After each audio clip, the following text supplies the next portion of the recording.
अस्सलाम वालेकुम। उम्मीद है कि आप खैरियत से होंगे। आज का हमारा लेक्चर है कि स्टोमेटा क्या होते हैं। ठीक है, इस लेक्चर के अंदर हम स्टोमेटा से मुतल्लिक तमाम कंसेप्ट क्लियर करेंगे। ठीक है, सबसे पहले हम इसकी आउटलाइन देखते हैं कि इस लेक्चर के अंदर हमने क्या क्या डिस्कस करना है। ठीक है, सबसे पहले हम देखेंगे कि स्टोमेटा क्या होते हैं। इसके अलावा गार्ड सेल देखेंगे कि गार्ड सेल कौन से होते हैं, सब्सिडरी सेल कौन से होते हैं।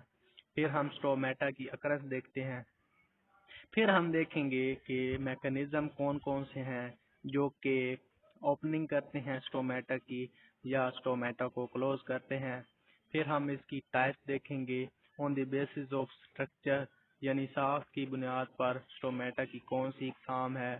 On the basis of ontogenetic relationship, यानी इनके ओरिजिन के लिहाज से, इनकी ओंटोजनी के लिहाज से इनकी कौन कौन सी टाइप्स हैं। ठीक है, सबसे पहले है कि स्टोमेटा क्या होते हैं। The stomata are minute pores which occur in epidermis of plant that enable gaseous exchange. Stomata जो होते हैं ना, ये लीफ के अंदर छोटे छोटे सुराख होते हैं जिसकी वजह से क्या होता है, गैसियस एक्सचेंज होता है। फॉर एग्जांपल फोटोसिंथेसिस होती है, रेस्पिरेशन होती है। इसके अलावा कोई भी हमारे पास अगर गैसियस एक्सचेंज है, यानी कार्बन डाइऑक्साइड की इंट्रेंस होती है और ऑक्सीजन की एक्सहेलिंग होती है, तो वो स्टोमेटा के जरिए ही होती है। ठीक है, ये था हमारे पास स्टोमेटा। नेक्स्ट है गार्ड सेल क्या होते हैं। The stomata remain surrounded by two kidney और bean shaped epidermal cells known as guard cell। जो स्टोमेटा होते हैं, जो माइन्यूट पोर है स्टोमेटा का, वो सराउंड होता है किडनी शेप या बीन शेप एपिडर्मल सेल से, जिनको हम गार्ड सेल कहते हैं। ठीक है, और गार्ड सेल की क्या खसूसियात हैं। They are living and contain chloroplast. ठीक है, ये लिविंग होते हैं और क्लोरोप्लास्ट इनके अंदर पाया जाता है, या हम यूं कह सकते हैं कि इनके अंदर अगर क्लोरोप्लास्ट है तो इनके अंदर फोटोसिंथेसिस भी होगी। ठीक है, they also contain large proportion of protoplasm and other epidermal cell। बाकी एपिडर्मल सेल की अगर हम बात करें, जैसे कि सब्सिडरी सेल हो गए या दूसरे एपिडर्मस के जो सेल हैं, उनकी निस्बत इनके अंदर प्रोटोप्लाज्म लार्ज प्रोपोर्शन में पाया जाता है। और गार्ड सेल का ये एक एमसीक्यूज भी अहम आता है कि ये लिविंग होते हैं या डेड होते हैं, तो ये गार्ड सेल हमारे पास क्या है, लिविंग है। नेक्स्ट है subsidiary cell. A plant epidermal cell that is located next to the guard cells are called accessory और subsidiary cell। यानी ऐसे सेल जो कि गार्ड सेल को सराउंड कर रहे होते हैं, उनको हम क्या कहते हैं, सब्सिडरी सेल या एक्सेसरी सेल। याद रखिएगा कि जो सब्सिडरी सेल्स होते हैं, इनके अंदर क्लोरोप्लास्ट नहीं पाया जाता, यानी फोटोसिंथेसिस का अमल सब्सिडरी सेल के अंदर नहीं होता। ठीक है, ये हमारे पास कौन से सेल होते हैं, डेड सेल। और इसके बरक्स अगर हम गार्ड सेल की बात करें, तो उसके अंदर क्लोरोप्लास्ट भी होता है, वो फोटोसिंथेटिक भी होता है, और इसके साथ साथ वो क्या है, लिविंग सेल है। ठीक है, ये है हमारे पास स्ट्रक्चर स्टोमेटा का। ये दरमियान के अंदर आप जो पोर देख रहे हैं, ये है स्टोमेटल पोर। इसके इर्द गिर्द जो गार्ड सेल हैं, इनके अंदर छोटे छोटे क्लोरोप्लास्ट पाए जाते हैं। ये आप को दिखाई दे रहे हैं। ये जो येलो कलर का है क्लोरोप्लास्ट के साथ, इसको हम क्या कहते हैं कि ये वैक्यूल है। ठीक है, गार्ड सेल जो हैं, इनको सराउंड कर रहे हैं large number of subsidiary cell. ये हमारे पास येलो कलर के जो बाहर दिखाए गए हैं, ये हमारे पास क्या है, सब्सिडरी सेल जो कि डेड होते हैं। ठीक है, सब्सिडरी सेल के इर्द गिर्द कौन से सेल हैं, एपिडर्मल सेल हैं। ये था हमारे पास स्ट्रक्चर ऑफ द स्टोमेटा। फिर हम देखते हैं कि स्टोमेटा की अकरेंस कहाँ कहाँ होती है। Predominantly occur in young stems and leaves. ये ज्यादातर पाए जाते हैं स्टेम और लीव्स के अंदर, ताकि गैसेस एक्सचेंज कर सकें। ठीक है, एब्सेंट इन रूट्स। ये रूट्स के अंदर एब्सेंट होते हैं, क्योंकि रूट्स के अंदर गैसेस एक्सचेंज तो होती नहीं है, तो इसलिए ये एब्सेंट होते हैं। Found in both adaxial mean upper portion and abaxial mean lower portion और सरफेस ऑफ द लीव। यानी ये लीव के अपर सरफेस में भी प्रेजेंट हो सकते हैं और लोअर सरफेस में भी। यानी अपर सरफेस में जैसा कि हम हाइड्रोफाइट के अंदर देखें तो उनके अंदर मतलब पानी की कैपेसिटी स्टोरेज ज्यादा होती है, क्योंकि वो हाइड्रोफाइट हैं, पानी के अंदर रहते हैं। तो जो स्टोमेटा होंगे वो अपर सरफेस में मौजूद होंगे, ताकि रेस्पिरेशन या ट्रांसपीरेशन ज्यादा हो सके, ट्रांसपीरेशन का अमल ज्यादा हो सके, यानी लॉस ऑफ वाटर ज्यादा हो सके। ठीक है। इसके अलावा अगर हम जीरो फिटिंग कंडीशन की बात करें, जहाँ पे पानी की कमी होती है, तो वो जो स्टोमेटा है उनके लोअर सरफेस पे मौजूद होते हैं लीफ की, ताकि ट्रांसपीरेशन का अमल कम हो सके। ठीक है। और वाटर कंजर्व रह सके। नेक्स्ट है हमारे पास कि स्टोमेटा की ओपनिंग कब होती है। ठीक है। जब दिन का वक्त होता है ना, तो शुगर की कंसंट्रेशन ज्यादा हो जाती है। क्यों? क्योंकि फोटोसिंथेसिस हो रही है सूरज की रोशनी में, कार्बन डाइऑक्साइड और ऑक्सीजन जो वाटर है वो मिलकर क्या बना रहे हैं, ग्लूकोज और ऑक्सीजन को as a by product release कर रहे हैं। ठीक है। जब शुगर लेवल इंक्रीज होगा तो वहां पे क्या होगा, वाटर का पोटेंशियल गार्ड सेल के अंदर डिक्रीज हो जाएगा। ठीक है। फिर इसके नतीजे में जब वाटर पोटेंशियल डिक्रीज हो गया है इसके अंदर, गार्ड सेल के अंदर, तो एंडोस्मोसिस होगी वाटर की, यानी जो सब्सिडरी सेल के पास वाटर है या आउटसाइड द गार्ड सेल जो भी वाटर है वो एंडोस्मोसिस करेगा, यानी बाहर से अंदर की तरफ आएगा। ये ऐसे ही डिफ्यूजन की तरह होता है ना, movement of concentration from higher to lower concentration, यानी बाहर पानी की मिकदार ज्यादा है, गार्ड सेल के अंदर कम है, क्योंकि वहां पे शुगर लेवल ज्यादा है, तो एंडोस्मोसिस ऑफ वाटर होगा। ठीक है। गार्ड सेल इसके नतीजे में क्या होंगे, टर्जिड हो जाएंगे, फूल जाएंगे। ठीक है। जब वो फूलेंगे तो पोर क्रिएट हो जाएगा। ठीक है। Pore is form due to the separation of the guard cell, यानी गार्ड सेल जब टर्जिड हो गए, पानी की कंसंट्रेशन वहां पे ज्यादा हो गई। क्यों? क्योंकि एंडोस्मोसिस हुई है, तो वो स्टोमेटा जो है वो ओपन हो जाएंगे। ठीक है। इसके बरक्स अगर हम रात की बात करें तो शुगर लेवल डिक्रीज होगा, क्योंकि सूरज की रोशनी तो होती नहीं है, फोटोसिंथेसिस भी नहीं होनी, तो शुगर की कंसंट्रेशन जो है गार्ड सेल के अंदर वो डिक्रीज हो जाएगी। ठीक है। और वाटर पोटेंशियल जो है इंक्रीज हो जाएगा गार्ड सेल के अंदर। ठीक है।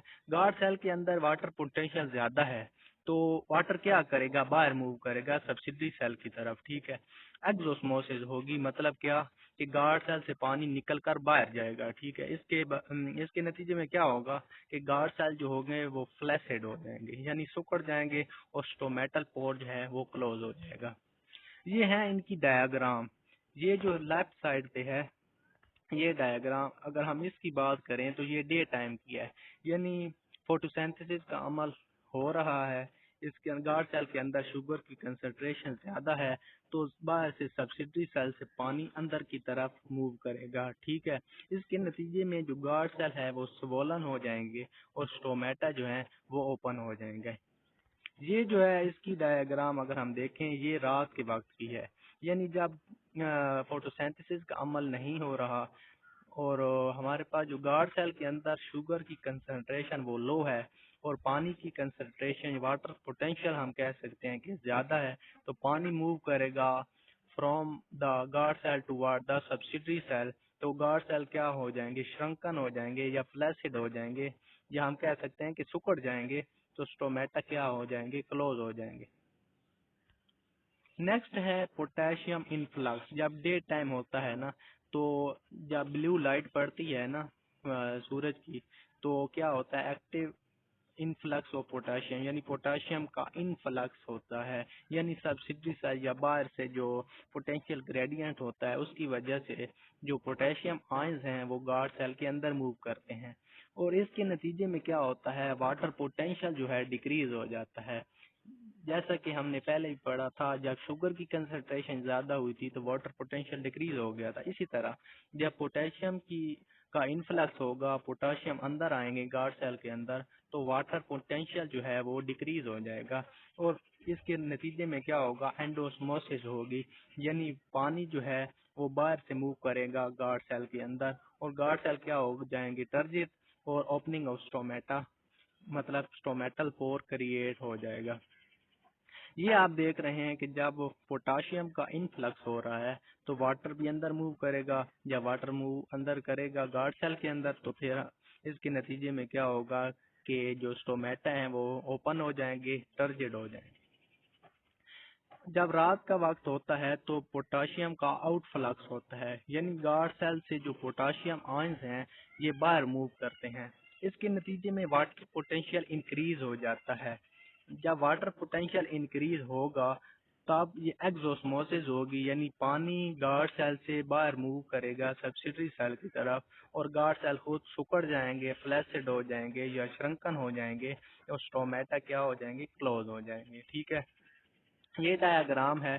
ये जब पोटाशियम का आउटफ्लक्स हो रहा है, पोटाशियम के आयन गार्ड सेल से बाहर जा रहे हैं तो वाटर भी फिर बाहर जाएगा। ठीक है, क्योंकि वाटर की कंसंट्रेशन अंदर जो है वो ज्यादा है, बाहर कम है। ठीक है, तो वाटर बाहर मूव करेगा तो इसके नतीजे में स्टोमेटा क्लोज हो जाएंगे और गार्ड सेल फ्लैसिड हो जाएंगे। ठीक है, फिर कुछ फैक्टर हैं जो कि इसको फिनोमेना को कंट्रोल करते हैं। एक है carbon dioxide. When level of carbon dioxide decrease the stomata become open. ठीक है, जब कार्बन डाइऑक्साइड की कंसंट्रेशन डिक्रीज होती है तो स्टोमेटा ओपन होते हैं, क्योंकि फोटोसिंथेसिस के लिए जो प्लांट है इनको कार्बन डाइऑक्साइड चाहिए। ठीक है, जब कार्बन डाइऑक्साइड लो होगी तो स्टोमेटा ओपन होंगे ताकि इनको ज्यादा कार्बन डाइऑक्साइड अवेलेबल हो सके। ठीक है, उसके बरक्स when level of carbon dioxide increase the stomata become close.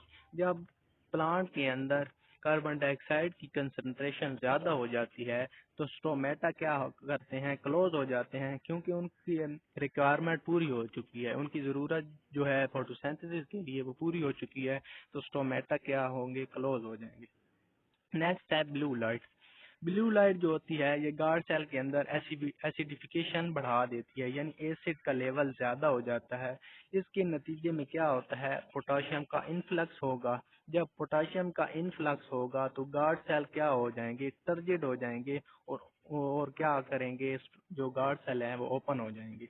और नाइट के अंदर क्या इसकी कंडीशन रिवर्स होगी, यानी एसिडिफिकेशन गार्ड सेल की कम हो जाएगी और पोटाशियम का आउटफ्लक्स होगा। जब पोटाशियम का आउटफ्लक्स होगा तो गार्ड सेल क्या हो जाएंगे, फ्लैसिड हो जाएंगे और क्या स्टोमेटा जो है वो क्लोज हो जाएंगे। ठीक है, फिर है इनकी types on the basis of structure. अगर स्ट्रक्चर की बुनियाद पे हम इसकी टाइप देखें, डाइकोट्स के अंदर वो 4 किस्म की पाई जाती हैं। एक है हमारे पास अनोमोसिटिक और रिनकुलेशियस।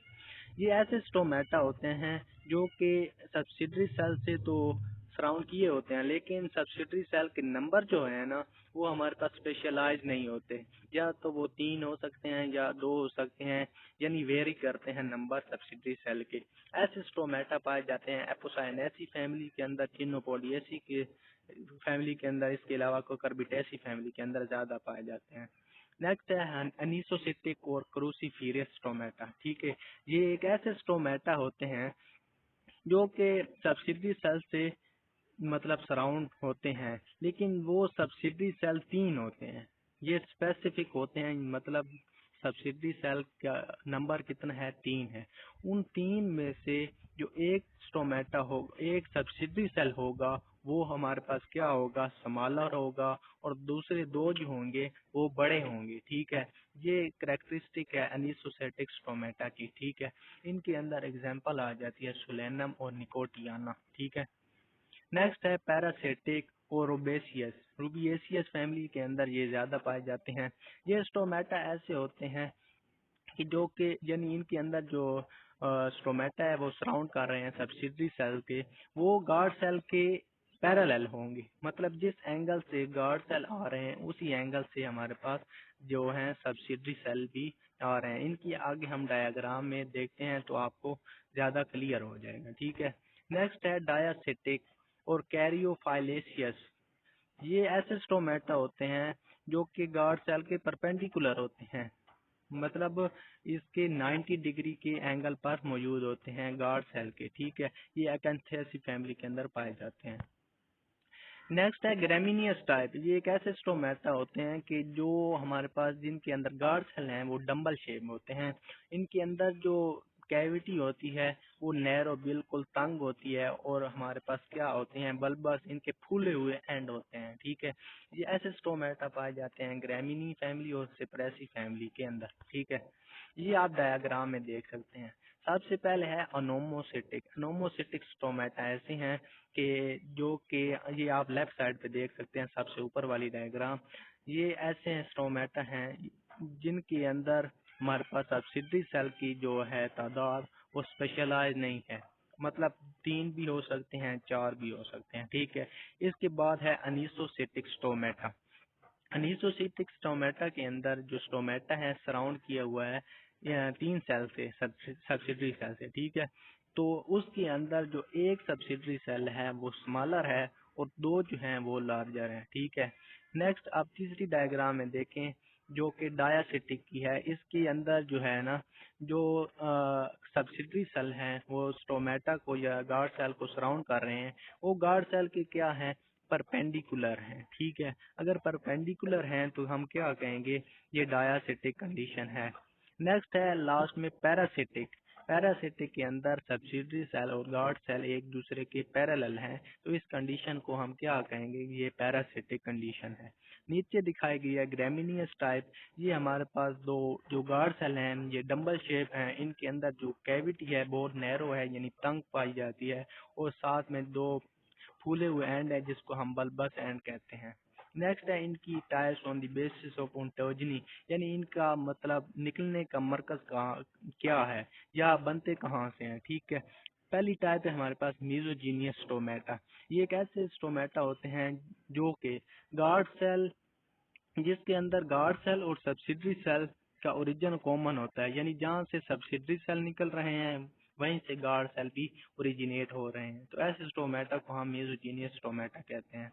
नेक्स्ट है पेरीजीनियस स्टोमेटा।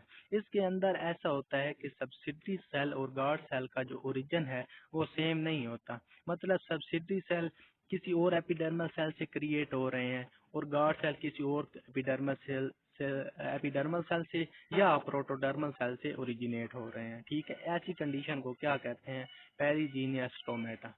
नेक्स्ट है हमारे पास मीजो पेरीजीनियस स्टोमेटा। कौन से होते हैं, इनके अंदर जो स्टोमेटा है उनका डुअल ओरिजिन होता है, मतलब 2 किस्म के सेल से निकल रहे होते हैं। या सब्सिडरी सेल एक सेल, सब्सिडरी सेल और गार्ड सेल एक सेल से भी निकल रहे होते हैं, या हमारे पास जो गार्ड सेल या सब्सिडरी सेल हैं कुछ जो होते हैं वो किसी और सेल से भी निकल रहे होते हैं, तो ऐसी कंडीशन को हम क्या कहते हैं, मीजो पेरीजीनियस स्टोमेटा। लास्ट पे हम देखते हैं कि फंक्शन क्या है स्टोमेटा के। मेन फंक्शन इसका क्या होता है, एक्सचेंज ऑफ गैसेज, यानी कार्बन डाइऑक्साइड और ऑक्सीजन के एक्सचेंज करता है विद द एटमॉस्फेयर, ठीक है। इसके अलावा evaporation of water from the leaf surface, मतलब क्या करता है, ट्रांसपीरेशन करता है, एवेपोरेशन करता है, कहाँ से, लीफ की सरफेस पे, ठीक है। इसके अलावा मेंटेन मॉइस्चर बैलेंस, यानी मॉइस्चर को मेंटेन करने में स्टोमेटा अहम किरदार अदा करते हैं, ठीक है। इसके अलावा help in photosynthesis and transportation, मतलब फोटोसिंथेसिस के अमल को बढ़ाता है। कैसे, क्योंकि हमारे पास जब सूरज की रोशनी पड़ रही होती है तो हमारे पास लीफ के अंदर जो है मीजोफिल के सेल के अंदर यानी स्टोमेटा जो है वो हमारे पास क्या करते हैं, ले जाते हैं कार्बन डाइऑक्साइड की इनटेक करते हैं, और जब फोटोसिंथेसिस हो जाती है क्लोरोप्लास्ट के अंदर तो फिर जो oxygen as a by product निकलती है उसको बाहर, मतलब इन्वायरमेंट या एटमॉस्फेयर के अंदर मतलब रिलीज करने में अहम किरदार अदा करते हैं, यानी फोटोसिंथेसिस में हेल्प करते हैं और ट्रांसपोर्टेशन के अंदर। ये था हमारा लेक्चर आज का स्टोमेटा के ऊपर। उम्मीद है कि ये लेक्चर आपको बहुत पसंद आया होगा। अगर आपको ये पसंद आया है तो कमेंट सेक्शन में आप मुझे बता सकते हैं। अगर इसके अंदर कोई क्वेश्चन है तो वो भी आप पूछ सकते हैं। इसके अलावा इस चैनल को सब्सक्राइब करें और अपने दोस्तों में भी शेयर करें। Thank you.